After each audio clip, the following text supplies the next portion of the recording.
I'm Coffee Kevin, and today I'm canned coffee. Can you believe it? Yes, I know. I am so bent on doing away with the snob image of coffee enthusiasts. You know, the can is an interesting item. The can, in some ways, the problem with the can is they used to make cans really thick, and at least this is what I've always heard. When they went to thinner cans, they let the coffee stale because it wouldn't hold up. The can would buckle. Now that's what I've heard. If you have a better story than that, I'm willing to hear it down below in the comments below. Anyway, I'm going to brew with this coffee today. I got this on sale. Thank you from whoever embarrassed me in the forward. But I got it at a Whole Foods, and I was just curious. First of all, that Whole Foods even carried it, but second of all, that it was in this can. Let me tell you the good things about cans. Canned coffee is arguably the best ground coffee you'll ever get, because assuming that they're choosing the right coffee maker to grind for, it's very, very properly ground, usually with giant roller grinders, and those are the probably best way there is currently to grind coffee. And I'm even comparing this to the very top end of consumer coffee grinders or commercial coffee grinders. You know, I mean, even meaning if you have a Ditting or I have a Ditting, and or you have a high-end Baratza or a Melkunig. Those are all fine grinders, but they are probably not, even at their best, quite the grind profile that you get from good roller grinders. Okay, part of the fun of this is the sounds. I'm going to open this up. I'm going to grind it to SCA standards, which I think is the right way to do it, which is 55 grams per liter of water. And let's get this can open. This is probably the hardest thing I'm going to do in the whole show. Oh, that's the sound I wanted, the little gasping sound. I've got plans for this can too, by the way, or the coffee when it's done, and I'm probably going to empty it. Now, this is a nice OXO hand. You can always smell this wonderful smell when you open canned coffee. Let's see if I can get this. I realize I can already hear Pat saying, you know, he'll get more audience if he cuts himself on camera, but I'm going to try not to. This is one thing I really don't like about cans, but anyway, they are recyclable. Oh, wow. It seems a little dark roasted. Can we get an overhead shot of that, Mike? Is that a good place for it? Yeah, let's check. Oh, there we go. Let's see. This way? No. This way. Oh, this way. Here we go. There we are. That's right. I couldn't remember. You know, I'm having to look at this backwards, so I have a real hard time with that. And I'd even go in a little bit. Yeah. And let's see. There we are. Yeah, see, I think that's a little dark roasted. It smells a little dark roasted. And this has coffee and chicory. Now, chicory is a substance that was added, and we've all heard the great. I've heard it about General Grant. I've heard it about Abe Lincoln, President Lincoln. I've heard this wonderful apocryphal story. Go back on me for a sec, Mike. I just got as much as the audience can take anyway, and I'm sure you've already zoomed in on me. There's a wonderful story about chicory that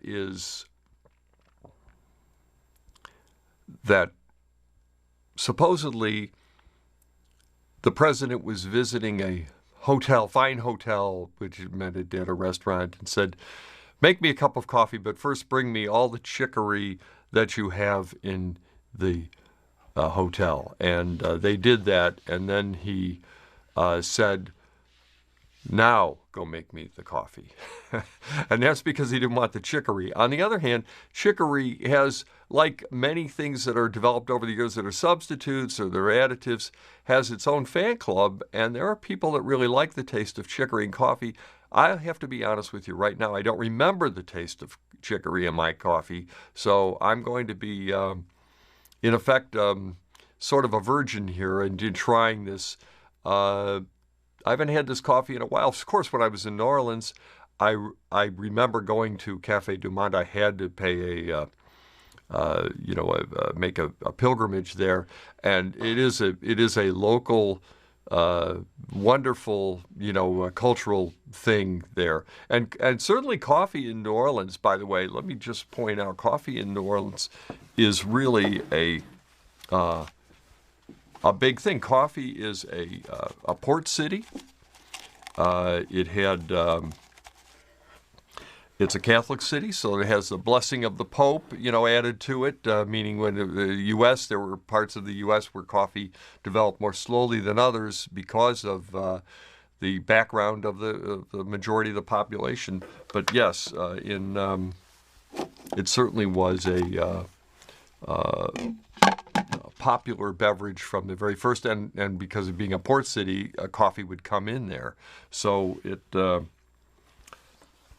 New Orleans is considered a good coffee city. The only reason we haven't done CoffeeCon there is because, frankly, I wasn't sure if the coffee culture is limited to this type of coffee and a specific taste, and in effect, we would be like taking my guitar style and to Nashville and trying to impress the people there, that they would have a very strong loyalty, and it wouldn't mesh well. But I'm not done with that plan. So let's see. Let's measure this, and let's do I'm going to put 55 grams, which this is a brim. Yeah, and here's a chance to see that. Look at that overhead shot again, Mike, if you can. Yeah, there we go. You get to see how dark this is. Well, we've already seen it, I think, because I can't see it that well here. That's 13. I'm going to guess this is designed to be 11 grams per scoop, but 55 to a liter is what we're going to measure. And we're almost there. Let's see if we're...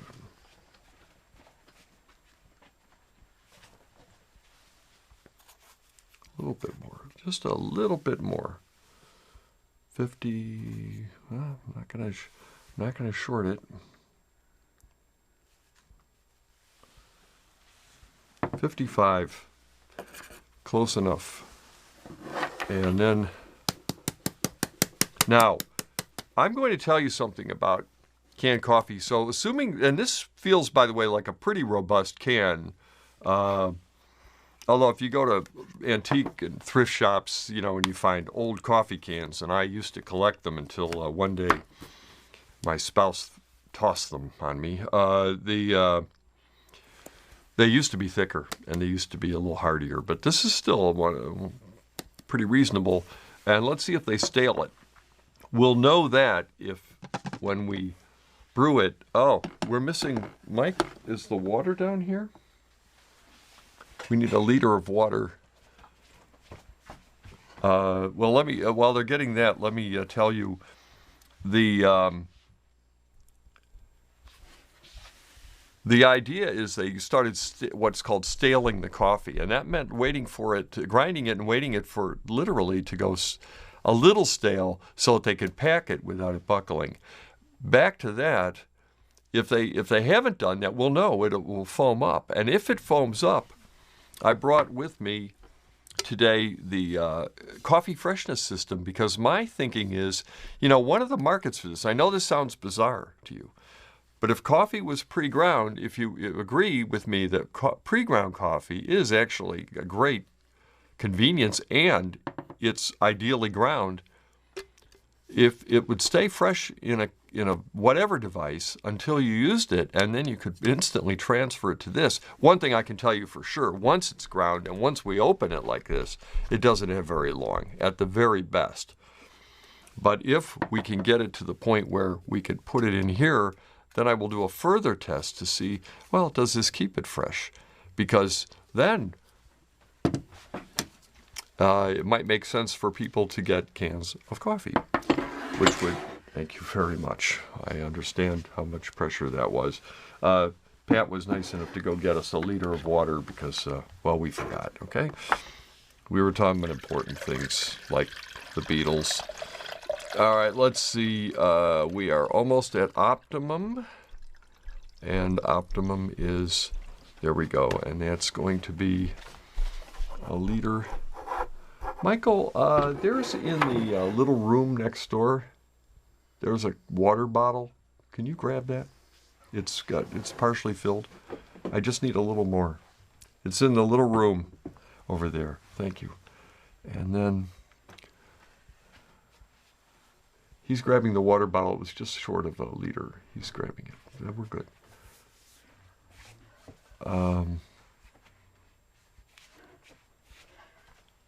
It's in that small room.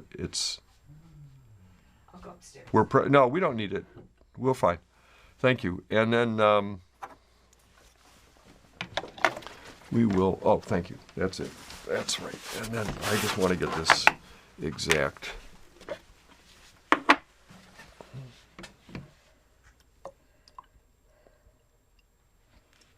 There we go. That's 1 liter. And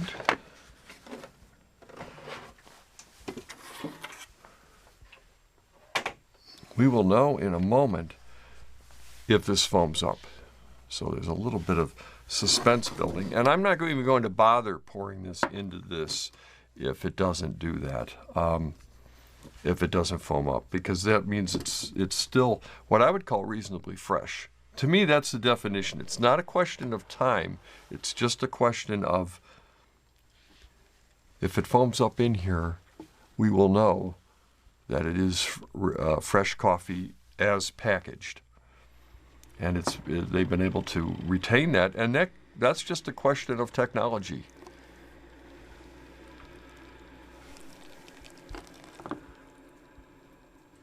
That we're using the Brim coffee maker, which is would probably be my pick for best new coffee maker of the year, because it just does a terrific job on all cylinders. I mean, this is not a review of that brewer, which is forthcoming. Here we go. And I don't know if it's possible to, with the overhead camera, to get a shot of this, Mike. Let me see if I can. And can you? There we go. And can you zoom in? Just zoom in as much as you can. Yeah, there we go. That's pretty good. You know what's good about that too? We've tried this before and it hasn't worked very well. But the reason it hasn't worked well is because the camera's too close. Right now the steam is coming up furiously over the top, but it's not. The camera's far enough away. Oh, that's a great shot. But that's not the shot. Other shot's better. Yeah. Because here's what I want to show. I want to show right now the foaming here. The foaming of this. Look, it's pretty good. Yeah. I gotta say, the foaming is pretty good. So I'm not, I'm pretty impressed. So yes, this is worthy of transferring to the other vessel. So that is, that's good news. Now, the other thing that's going to be a subjective factor in this, and go back to my close-up for a second. I'm ready for my close-up, Mr. DeMille, is that, do I like the stuff? And, you know, I've never been particularly, the thought of chicory is the thought of it's an additive. Oh, by the way, oh my gosh, wow, that's perfect. Perfect amount. I want to point out something. This is just a little roaster thing, you know, a little 15 ounces. 15 ounces. They couldn't quite get the pound in there, could they? Yeah, just held back just a little bit on that. You know, it's okay. 15 is pretty good, by the way. I know we've entered the age of the 12-ounce pound of beans.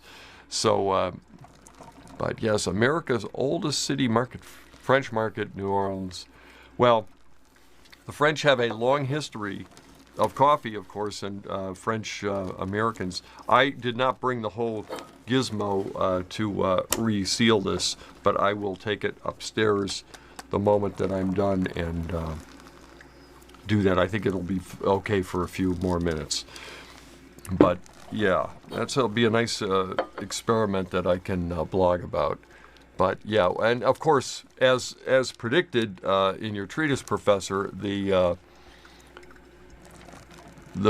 brewing with this coffee is nigh perfect because of pre-ground. It's beautifully ground coffee. I will say that for them. Whoever's doing their grinding, whoever does their coffee, if they do it themselves, that's fine. I really don't know anything about the company other than, you know, I've been there like everybody else who visits the town and enjoyed it. Enjoyed the experience, but we'll see. And we are at the point where it is within about a minute of finishing. So it doesn't say anything about what the coffee is. It says this is our exclusive coffee and chicory blend served in the Café du Monde, the original French Market coffee stand serving café au lait and hot beignets. 24 hours a day, year-round. A beignet, of course, French donut. Has been located in the French Market since the early 1860s. The start of the Civil War. Old Jackson Square. Yeah. So this is... I also, by the way, let me do a plug for this. I really think that people ought to not be closed-minded to trying different types of coffee. You know, if being an enthusiast or an aficionado means that I have to limit myself to just a pour-over, I love pour-overs. I love what it's called, often called, and now the term I think has become meaningless, third-wave coffee. Yeah, I get that. I certainly do enough segments on that, and I've written about it in 2 books, but I definitely am not if I don't want to be a purist, if the word purist means that I'm a Puritan, that I don't allow myself to enjoy the fun and the variety of different coffees. So this is... what I mean. And yes, it looks like we are close. There, a little beep will go off to really officially tell me there it is. Okay. And then we are... Okay, and then I will pour this out. And then... actually, let me put this right in here. And then put this out of the camera shot. And then we will pour our coffees because I promised Pat, Michael, and myself that we would be able to sample this coffee. One of your fans says he loves this coffee. He says, it's Alfred Coleman. Really? I love Alfred. that coffee, and at times give it as gifts. Oh, good. Well, this is a great opportunity for me to try it. Well, now the pressure's on. Well, it came out. The viscosity is really good. I mean, it's all a good sign. That is, we'll make that Pat's cup. And then, well, thank you for the comment, Alfred. And then here's Michael's cup. Michael's got family from Louisiana, so he's... I don't know if that gives him some special insight or not. Probably, certainly it will give him extra opinions. But let's see. Well, it's a nice aroma, and yes, I can certainly. It's distinctive. It's not.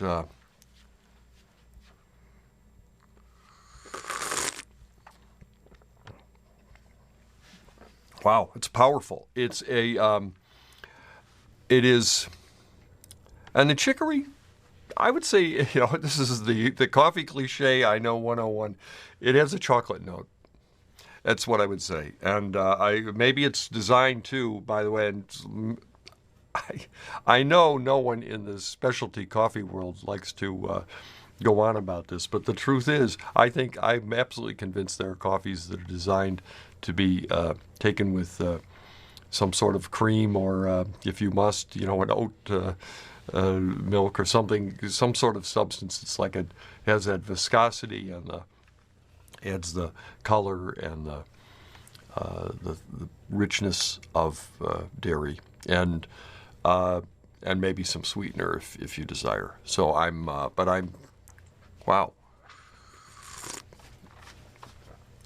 You know who would like this coffee? My mother would like this coffee. She was a fine Southern lady, and she liked the heartiest, richest coffee in the world. It was something for her. Is it dark roasted? Yes. Is it Starbucks roasted or Pete's roasted? No. It's I would call it a medium dark roast. Certainly full. I suppose a home roaster would say. I personally think short of second crack. Now, if I'm a home roaster would, or obviously a commercial roaster would know more. I'm not an expert in roasting, but certainly as it cools, the richness comes out. Is there a bitterness? Yes, there is. It is a bitterness, however, that would be considered a desirable bitterness. Bitterness is not necessarily, in the world of coffee or beverages, period, a sign of either weakness or flaw. There is a type of bitterness that can be a flaw, but that's not this. This is a very much I guess you would say, culinary engineered note of bitter, but it is just like some craft beers have, I think, and I find them, it's part of their character. This is a very characterful cup.